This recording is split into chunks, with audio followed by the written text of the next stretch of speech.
Bonjour à toutes et à tous, bienvenue sur After Fight. On se retrouve aujourd'hui pour une nouvelle vidéo vlog ma journée à Nice. Donc je suis allé au Boxing Squad et au Maccabi, deux clubs donc de la ville de Nice, dirigés et structurés par Aldric Cassata. Voilà, je vous emmène avec moi. Bon, le climat il n'est pas représentatif du sud de la France, les gars. En même temps c'est normal, on est au mois de décembre. Allez, je vous emmène et on va regarder ça de plus près. Je vous réserve de belles choses dans ce vlog. C'est parti, let's go. Donc le Maccabi à Nice.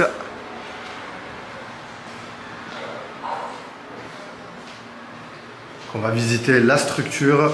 On va vous faire un peu visiter tout ça de l'intérieur.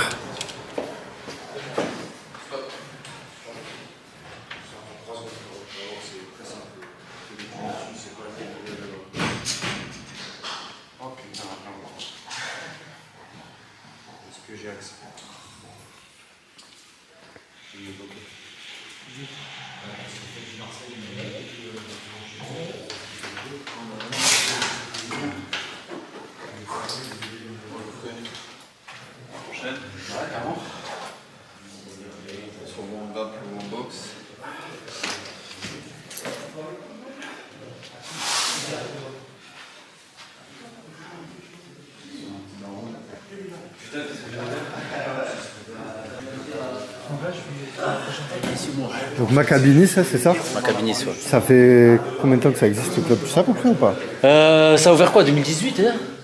C'était avant Covid? 2020 hein? 2020? Après Covid hein? Ok. Ah oui, c'est ça, ouais. Bon. Après, ouais, après. Ok. Donc là, c'est la première partie, c'est ça? Première partie, t'as le les mannequins.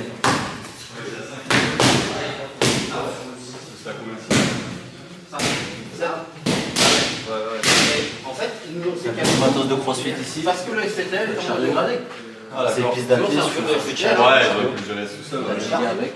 Bah, comme nous, la dernière fois, on a fait un feu de câble, là, on est resté seul. Putain.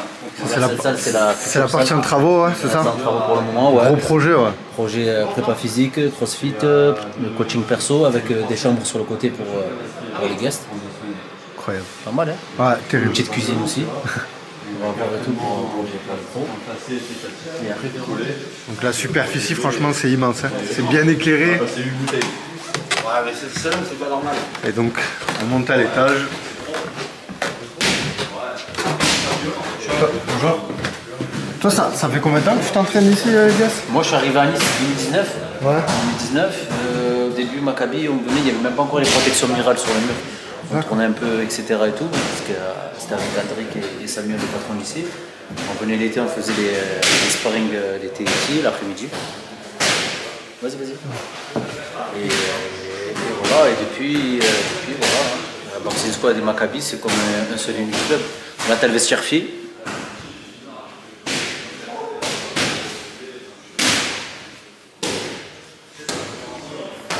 Là, t'as le vestiaire garçon. C'est la partie tout ce qui est prépa physique. Donc ça, je pense qu'ils vont le descendre en bas. Ils vont le descendre en bas, ouais. Je pense. Je sais pas encore comment ils vont s'y prendre. Voilà, bon, voilà, tout ce qui est partie prépa physique, on va équiper en matériel, on a tout ce qu'il faut, les balles, les kettle, les poids.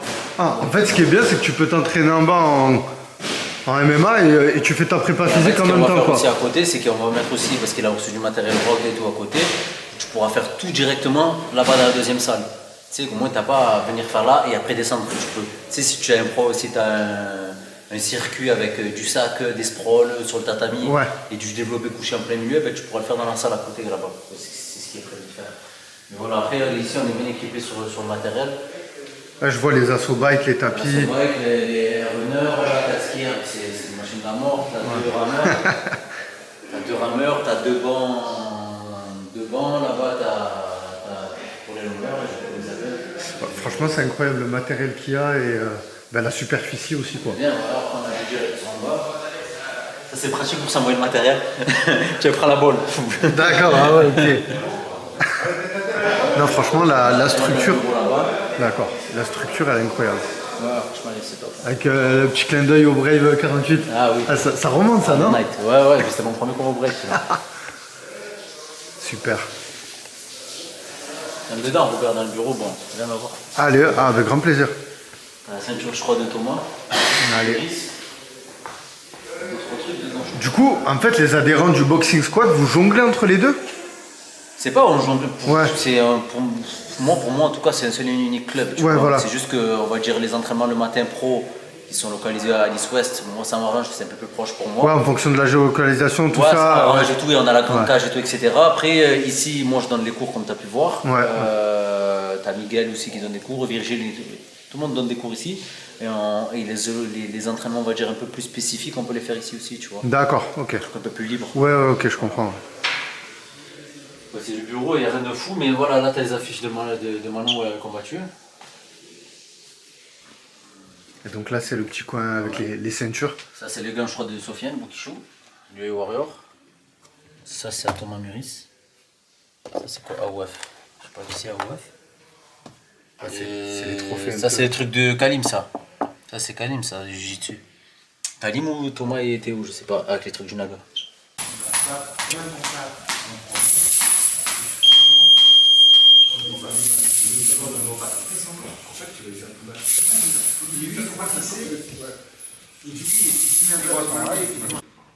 Forcer un mec à déclencher, ça veut juste dire le toucher. Tu le touches et tu le mets sous pression. C'est-à-dire que je suis en train de me bagarrer avec toi, regarde, je suis ici. Bam, je suis là. Qu'est-ce que tu vas faire? Soit tu recules, et là je te crosse, soit tu frappes, et là je lui. C'est ça mettre un mec sous pression. Tu captes? Mais tu peux pas décider. Tu décides de rien dans la MMA. C'est ça qu'il faut comprendre. C'est l'adversaire qui fait que tu vas faire le mouvement, tu vois. Donc, tu touches, et s'il est sur l'arrière, il ne peut plus. Comment tu défends la lutte comme ça? Impossible. C'est ça. Donc, si tu as touché suffisamment fort dans la garde pour que le geste recule, personne ne peut se prôler comme ça. Personne, tu vois. Donc, c'est juste, tu frappes fort dans la garde, fort dans sa tête, tu luttes. Ou tu le forces à déclencher, tu sens le mec qui va taper, vas-y, tape, changeons de niveau.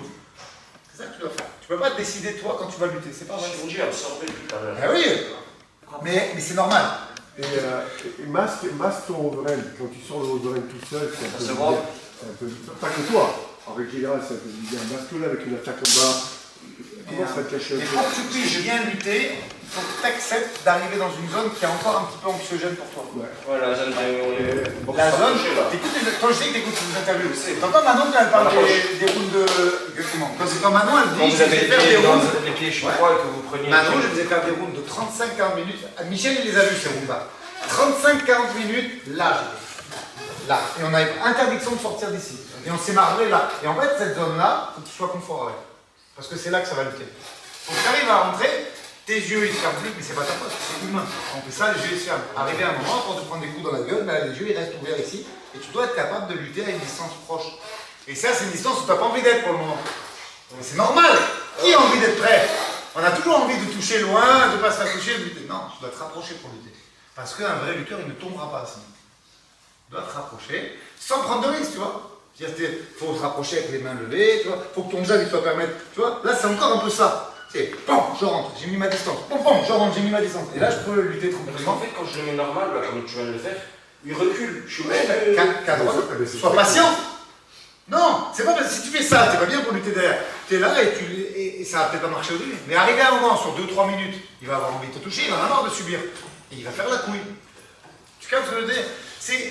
Quand je dis à Virgile d'être patient, c'est ça. C'est-à-dire que je suis là, je cadre, là, je fais un, je me replace, hop, 1, tu vois, je me rapproche de lui, il va là-bas, hop, je cadre, hop, 1, 2, je me rapproche de lui. Et arrivé à un moment, il en a marre de fuir, il va vouloir te piler, c'est là qu'il faut lutter. Mais tu vois, par exemple, là, il a. Refais-le une fois, là, je regarde, c'est parti. Sois patient, boxe, n'essaie pas de brûler les étapes, fais tes touches. Et arrivé à un moment, il va vouloir te toucher aussi, c'est là que tu dois changer de niveau. Et si tu es loin, c'est pas grave, tu le fais pas. Sois patient. Voilà, mieux, beaucoup mieux. Pas parfait, hein, mais Moi, j'ai beaucoup vu, mieux. justement, j'ai senti encore. Tu vois, pas parfait, mais beaucoup mieux. Et tu vois, je t'ai vu faire une grimace. Là, s'il y a une caméra, à un moment, quand tu t'es rapproché, t'es encore un peu pas bien dans cette distance. C'est ça la répétition des drills. Arrivé à un moment, tu seras bien dans cette distance parce que tu as l'habitude. Parce qu'en fait, tu tombes pas KO comme ça. Tu tombes KO quand tu es surpris de la frappe. Si tu as les yeux grands ouverts et que tu es relâché, il va te frapper. Mais tu ne vas pas tomber. Tu vois ce que je veux dire? Tu tombes en fait et vous heurtez sur le nez d'un coup, tu vois pas venir. C'est-à-dire que si t'es là, tu fais une grimace un peu, et là, boum, tu prends la frappe. Ah ouais, elle fait mal. Mais si la frappe, elle est accompagnée par le mouvement. Marianto, merci beaucoup. Merci beaucoup, Anthony. Ciao, Anthony. Semaine prochaine, si besoin, il est là.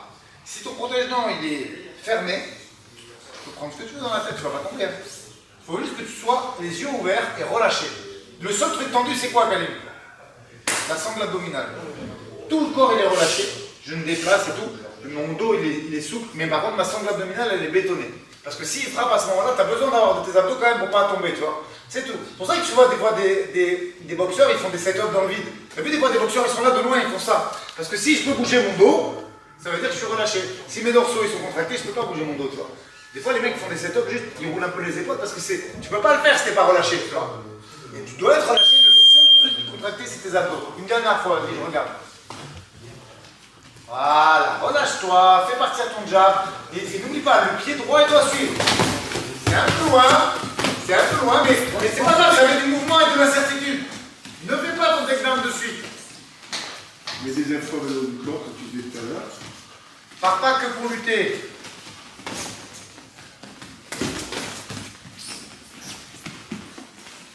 Change de niveau.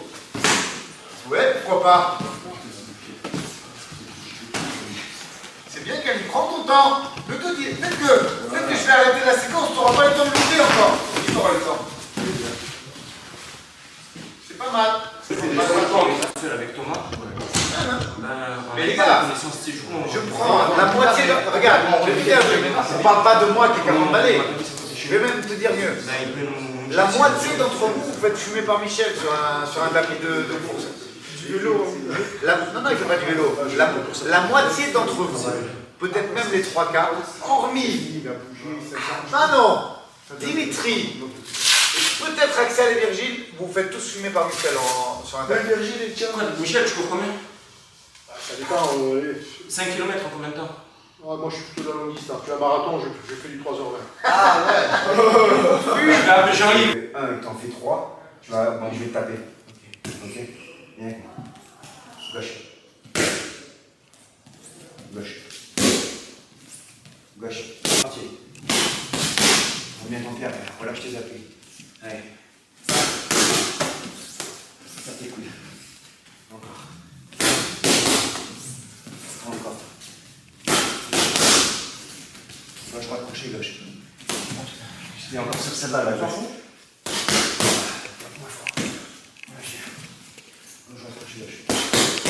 Je vais taper juste à l'entrée droite, puis ton crochet gauche, il va être bon. Ok. Ah, c'est ça. Et je descends pas mes mains.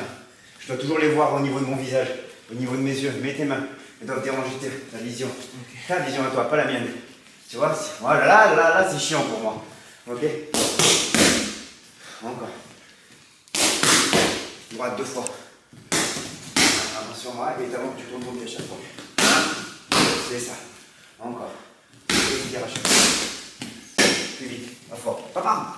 Voilà, c'est ça, encore. Encore. Encore. Le crochet gauche. Bien ce crochet. Encore. On les appuie derrière. On est bien stable derrière. Ah, désolé, j'ai oublié le crochet gauche. Allez, on s'en fout. Et on se bouge plus.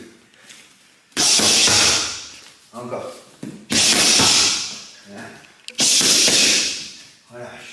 Et on se déplace autour de moi. Les jambes soignantes. Je reviens piquer. Léger sur les appuis, soit bien piquer content. Avec la distance au maximum. Avec les épaules et avec le pied. Allez. Par contre. Eh ben écoute, qui es-tu? Qui je suis? Voilà, j'ai pu voir tes stories un petit peu. Hein? Doctorant du sport, non? Ouais, c'est ça. Parce que je t'ai aperçu déjà ici au Boxing Squad, donc tenir les pattes d'ours à Manon. Ouais. Voilà, est-ce que tu es coach? Qui es-tu tout simplement? Qui est Alors, moi je suis Jérôme Vollerin, je suis avec Adric depuis le début du Boxing Squad. On a commencé ensemble, on a évolué. Moi j'ai une partie un peu plus pied-point, donc c'est une passion que j'ai fait depuis que je suis tout petit. J'ai commencé à 4 ans le karaté, après j'ai fait de la boxe anglaise, pas mal de kicks derrière et après on a fini avec le MMA avec Adric, donc depuis 2010. En parallèle, j'ai eu un doctorat à l'université à la fac de sport. Donc je suis enseignant vacataire à la fac de sport et je suis préparateur physique pour des athlètes de haut niveau dans plusieurs sports, dans les sports mécaniques, les sports automobiles, etc. Donc ça c'est le côté professionnel. D'accord. Et je suis Aldric depuis, depuis qu'on est ensemble, depuis le début du Boxing Squad. Et je m'occupais avec Aldric, il m'a porté le sol, je lui ai apporté le pied-point, on est devenus amis. Et maintenant c'est devenu un ami proche et voilà, je continue à suivre Manon et Axel et les faire grandir. Et il y avait eu Miguel aussi au milieu et en fait c'est une grande famille quoi. Ben écoute, j'ai eu l'occasion de croiser Virgile, Axel dans cette vidéo. Un petit mot sur les échéances qui vont arriver pour eux et aussi la suite pour Manon. Virgile et Axel, c'est des jeunes qu'on suit depuis pas mal d'années. C'est des personnes déjà qu'on aime, qu'on pousse au maximum. Hein. On les entraîne, on les suit 2-3 fois par jour. Moi je pense que le 15 décembre ça va bien se passer. J'ai un peu moins suivi Virgile sur cette préparation, un peu plus Axel, donc je vais plutôt m'orienter pour parler de lui. Moi Axel, je l'ai jamais vu aussi fort, il a progressé dans tous les domaines. Au niveau de la lutte, j'en parle même pas. Au niveau du pied-point, on a fait un gap incroyable, donc je pense que ça va être une belle guerre et on va se régaler. Je pense que le 15 décembre, ça va être une guerre de fou. Et pour Manon aussi? Pour Manon, on attend l'échéance là. Et Manon, quoi qu'il arrive, ça reste la guerrière qu'on connaît. 2 entraînements par jour pour le plaisir. Et je pense qu'il n'y a pas beaucoup de monde qui le font.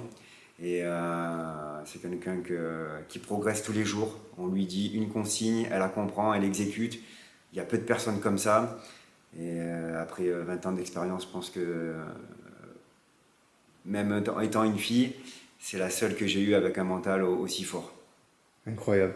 Et la suite pour le Boxing Squad, est-ce que là on a pu t'apercevoir en train de donner des conseils aux pattes d'ours? Est-ce qu'il y a des noms, des futurs la suite? Il y en a qui sont pas mauvais, hein. Et il y a Kalim, moi je l'ai vu, j'étais déjà un peu plus grand, il était un peu plus petit dans le jiu-jitsu. On en vient de rouler ensemble, il vient de me mettre 18 finalisations, donc c'était génial.